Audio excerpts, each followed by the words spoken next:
Good afternoon, the midday news. Babatunde Bolatito is my name. Today is observed in the Islamic world as Hijrah, a very significant day in the Islamic religion. Hijrah was the journey of Prophet Muhammad and his followers from Mecca to Medina. The year in which the Hijrah took place is also identified as the epoch of lunar Hijri and solar Hijri calendars. Its date equates to 16 July 622 in the Julian calendar. The new Islamic lunar calendar, 144 years after the migration of Prophet Muhammad ﷺ from Mecca to Medina, begins tomorrow. This event is usually celebrated all over the world the same way it is celebrated by second caliph in the Islamic history, Umar bin Khattab. It was the latter who began to date the undated in Islamic reality.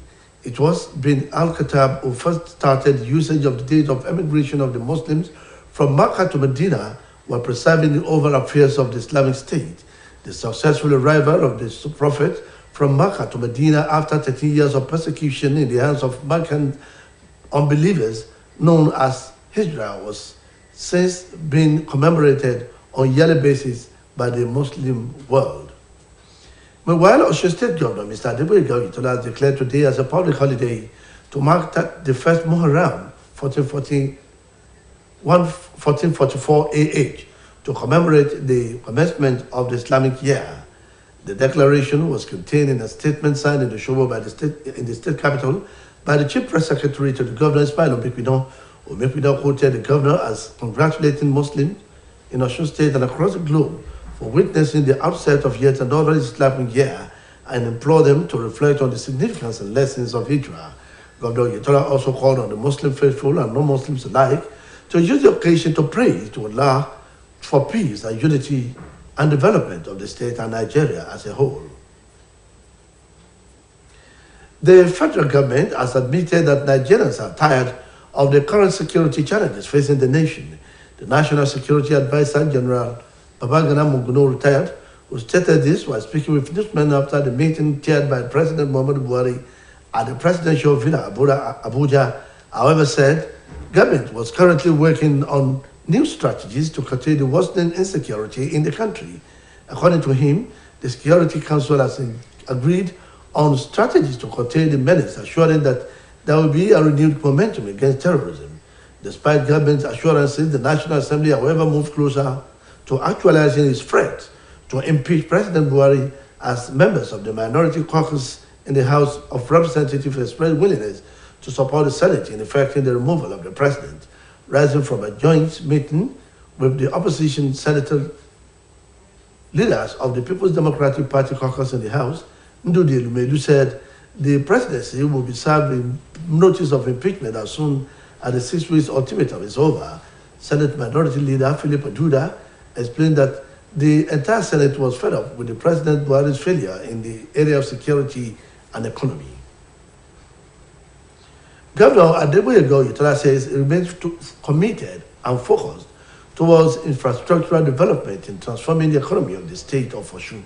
Governor Oyetola gave the insight to Osogbo, the state capital, while handing over Moshood Kashima Wolawale Abiola Airport project in Osun to the Nigeria Air Force. Governor's office correspondent Sayan Nari now completes the story. The governor of the state of Osun, Mr. Adeboye Oyetola, reiterated his commitments towards infrastructural developments and attracting investment to the state in deepening economic development. Governor Oyetola, who gave the reassurance while receiving the representatives of the Nigeria Air Force in his office at the state government secretariat, commended the Nigeria Air Force for citing the project in the state.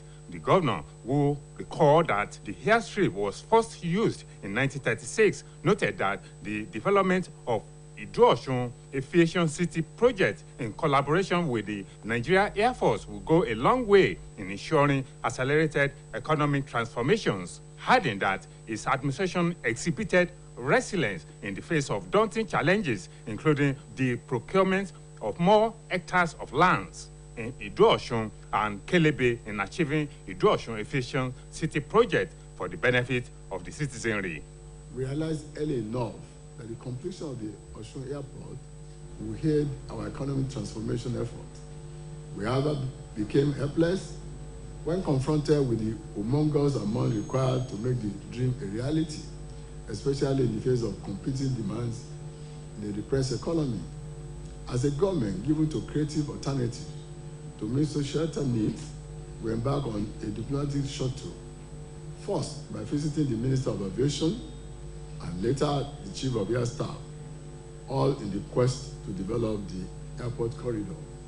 In his remark, Chief of Air Staff, Air Marshal Oladayo Amaho, who was represented by Air Vice Marshal Moses Onelede, lauded Governor Oyetola for his commitment towards infrastructural developments which crystallized Ido-Osun Aviation City project, particularly designed towards engendering formidable aviation sector in the state of Osun, offering reliable flight operation to various destinations across the country. The State Commissioner for Works and Transport, Engineer Remi Omowaye, while recalling numerous efforts of Governor Oyetola in making the project a reality, said that collaborative efforts with the Nigeria Air Force has yielded positive results towards operationalizing Ido-Osun Aviation City project. High point of the occasion was the symbolic presentation of the Ido-Osun Aviation project to the Nigeria Air Force. The governor, with his cabinet members, Alaye More of Ido-Osun, Oba Adedapo Aderemi, as well as officers of the Nigeria Air Force, later took facility tour of Ido-Osun Aviation City project, expected to consist of runaway terminals, communication towers, and other essential features of robust aviation hub center when completed. From the governor's office, Sanya Onoride reporting. The governor-elect of Osun State, Senator Ademola Adeleke, has reaffirmed his determination to run a people-centered administration through the implementation of programs and policies that will have direct bearing on the people. The governor-elect will reaffirm this at the inauguration of a 37-member transition committee to facilitate smooth transition of power. Tasked members to think outside the box for innovative ideas on how best to hit the ground running by November. OSBC reporter Oluchi Amuda now reports. The governor-elect of Osun State, Senator Ademola Adeleke, has inaugurated a 37-member transition committee headed by Dr. Muyiwa Oladimeji and saddled with the responsibility of facilitating a smooth transition between the incumbent and the newly elected administration in the state. In his remarks at the event, Senator Adeleke, who assured Osun people that the PDP is blessed with members with requisite skills and determination to meet the desires of the people, tasked the committee members to fashion out innovative ideas on how best to hit the ground running by November. This composition of this committee stands for my desire to ensure a proper mix of various citizens with first-hand knowledge of state of affairs in this state. You are selected because I know you have deep knowledge of our state and the aspirations of our people. You are also fully aware of our 5-point agenda, its making, and the ideas that underlie our governance philosophy. In his acceptance speech, Chairman of the Transition Committee, Dr. Oladimeji, appreciated the governor-elect for entrusting them with such a huge responsibility, saying that the committee is ready for the task ahead. He sought the cooperation of the All Progressives Congress APC towards a seamless transition, adding that the committee shall be open to advice from all quarters. My plea is that all of us must face up to the challenge of serving the people of Osun State diligently with integrity. The slogan of members now shows serving. The 37-member committee has Honorable Sunday BC as the deputy chairman, while Honorable Bamidele Salam is the secretary. Oluchi Amuda, OSBC News. The 22nd edition of the Commonwealth Games has opened with a colorful ceremony at the Alexander Stadium, fanfare in front of an estimated 30,000 spectators, showcasing the very best of Birmingham and the whole of the UK. The ceremony began at the stadium with drummer percussionist Abraham Paddy Tete before Indian classical vocalist composer Rojana Ghatak took the lead of the section intended to showcase the diversity of the city. The Birmingham Royal Ballet and Drumming Bands group Critical Mass brought to life a dance that signifies the restoration of the city's iconic library and its famous canals, also on display during the magnificent ceremony, where the 72 cars from across the 5 decades to form a tribute to Birmingham's incredible motor industry history. The Games said to be the biggest and most expensive sporting event in the UK since the 2012 London Olympics have had to deal with adverse impact of the COVID-19 pandemic. Now to foreign stories. Protesters against beginning military government and its handling of plans to return to democracy have brought the capital to a standstill, with organizers saying one person was killed. The National Front for the Defense of the Constitution said one person died after being hit by a bullet in the Conakry suburb of Amdalaye, and several others have been injured during the protest. Another coalition of parties and associations called on the supporters to join the demonstrations. Authorities had previously banned the rally and have not confirmed the death. The public prosecutor ordered immediate legal action against organizers. That ends the media news on OSBC TV. Please join us at 5 for the evening news. Good afternoon.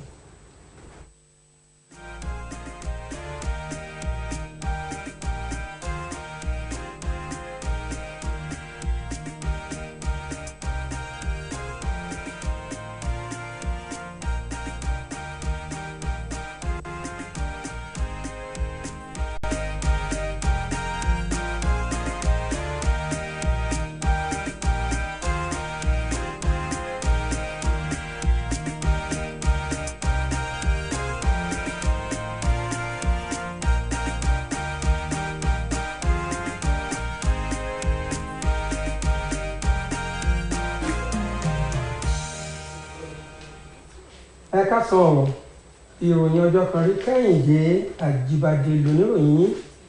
Onílà àwọn mùsùlùmí jákèjádò àgbáyé ń ṣayẹyẹ ọdún ìjírà, àyájọ́ tó ṣe pàtàkì nínú ẹ̀sìn Islam. Ìjírà ló ń sàmì ìrántí ìrìn àjò tí Ànábì Muhammad àtàwọn ẹmẹ̀wà rẹ̀ rìn láti Mẹ́kà lọ sí Mẹ̀dínà.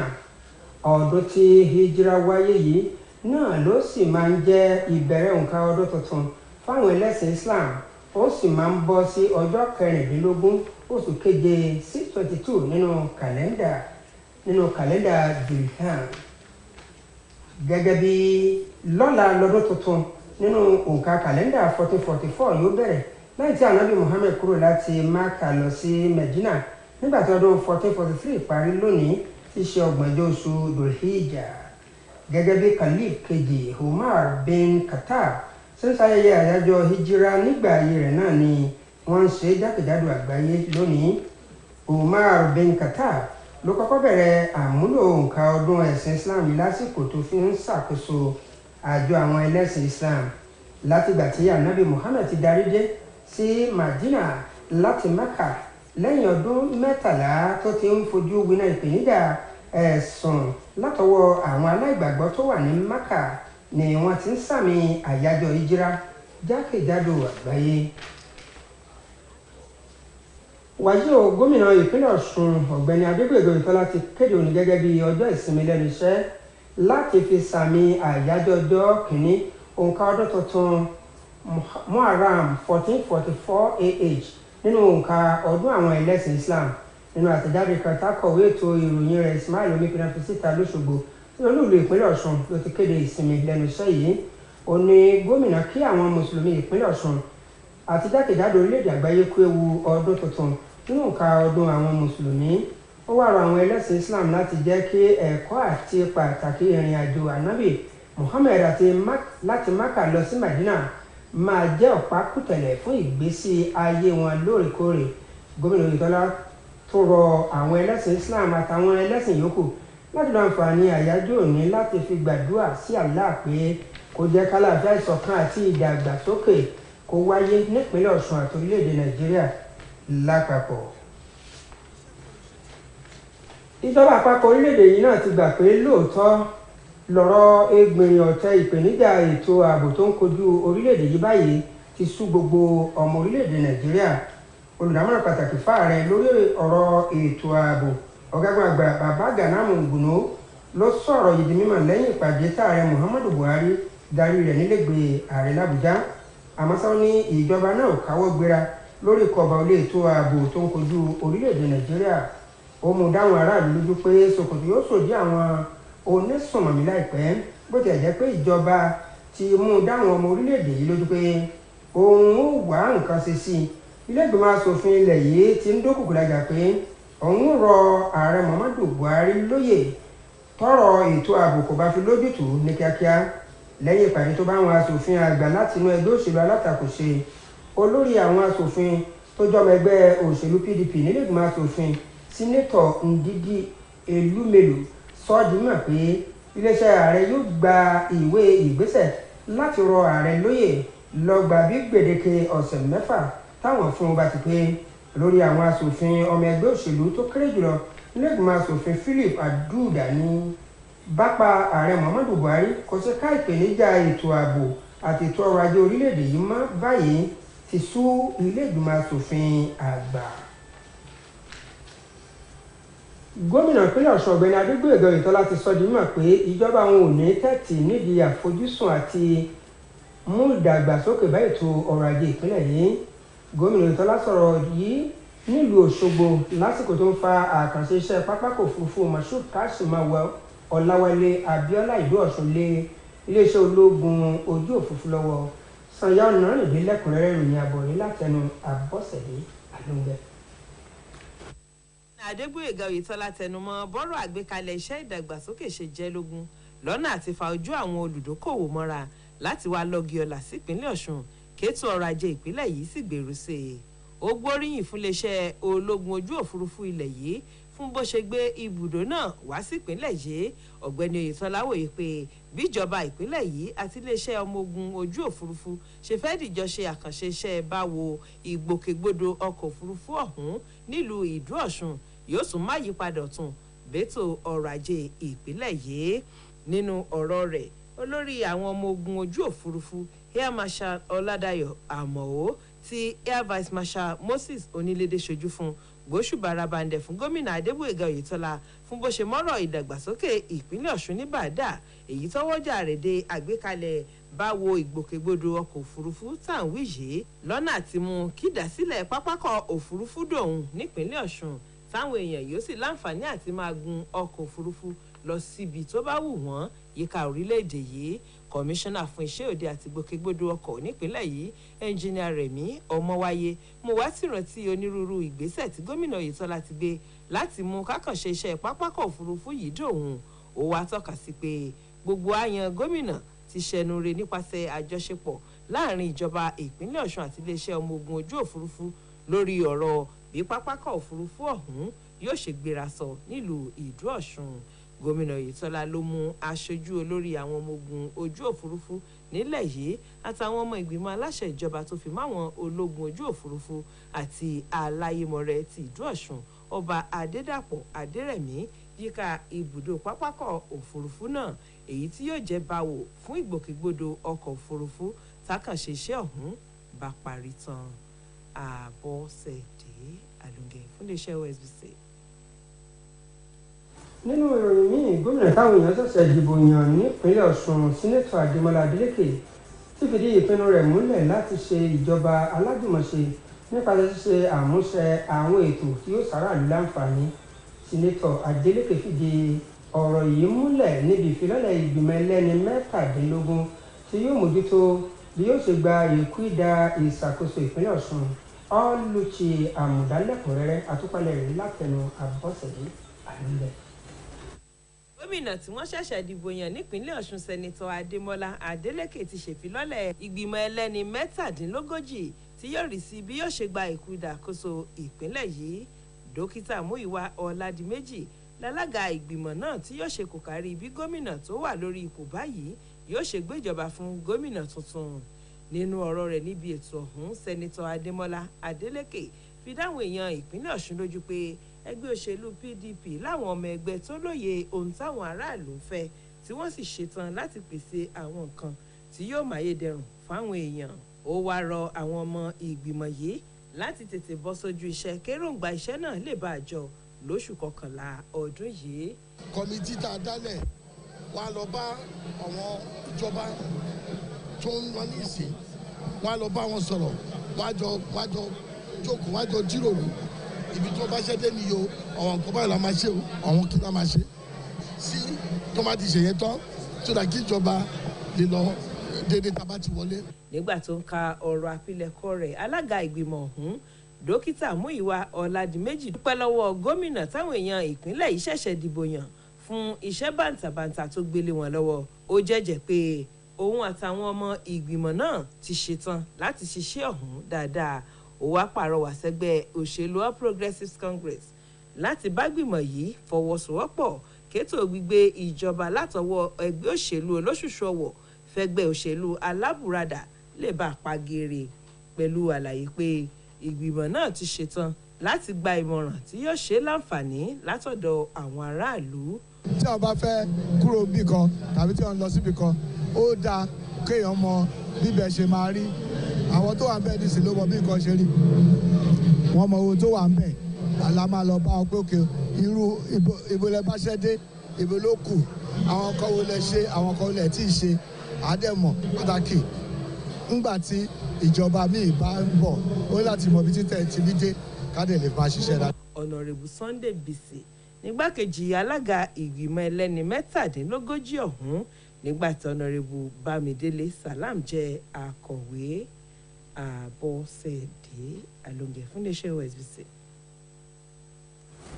Ìdíje Commonwealth ẹlẹ́ẹ̀kejìlélógún irú ẹ̀ ti gbéra sọ ní pápá ìṣeré Alexandra pẹ̀lú ayẹyẹ ìbẹ̀rẹ̀ níbi táwọn olùwòran tó tó 20,000 ti péjú pésẹ̀ láti sàmì akitiyan ètò ọ̀hún tí ń wáyé ní Birmingham lẹ́ka eré ìdárayá.